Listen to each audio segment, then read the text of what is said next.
எங்கிட்ட ஃபைல் பண்ணுற most of the customers கேட்குற மேக்ஸிமம் கொஸ்டின்குரிய ஆன்சரை தான் இந்த செக்மெண்ட்டில் நம்ம பார்க்க போகிறோம். வாங்க பார்க்கலாம். எனக்கு எப்போ ரீஃபண்ட் வரும்? இது வந்து ஃபர்ஸ்ட் இன் ஃபர்ஸ்ட் அவுட் தான். டாக்குமெண்ட் வந்து ஒன்ஸ் அவங்க வெரிஃபை பண்ணதுக்கப்புறம் உங்களுக்கு ரீஃபண்ட் கிரெடிட் ஆகும்.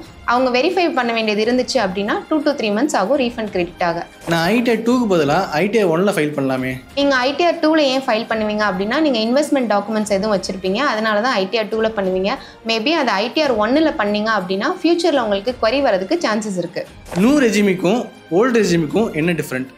ஓல்டு ரெஜிம்னா நீங்கள் இன்வெஸ்ட்மெண்ட் டாக்குமெண்ட்ஸ் காமிச்சிட்டு நீங்கள் ரீஃபண்ட் அதுலேருந்து அதிகமாக எடுத்துக்கலாம்.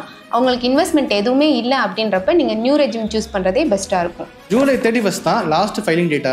இதுதான் எங்ககிட்ட மோஸ்ட் ஆஃப் த கஸ்டமர் கேட்ட கொஸ்டின். எல்லாருமே ஜூலை 31 தான் லாஸ்ட் டேட்டுன்னு நினச்சிட்டு இருக்காங்க. அதுதான் இல்லை, செப்டம்பர் 15 தான் ஃபைலிங்க்கான லாஸ்ட் டேட்டு. உங்களுக்கும் ஃபைலிங்கில் எந்த டவுட் இருந்தாலும் சரி கமெண்ட் செக்ஷனில் கமெண்ட் பண்ணுங்கள். நெக்ஸ்ட் வீடியோவில் நம்ம அதை பற்றி பார்க்கலாம்.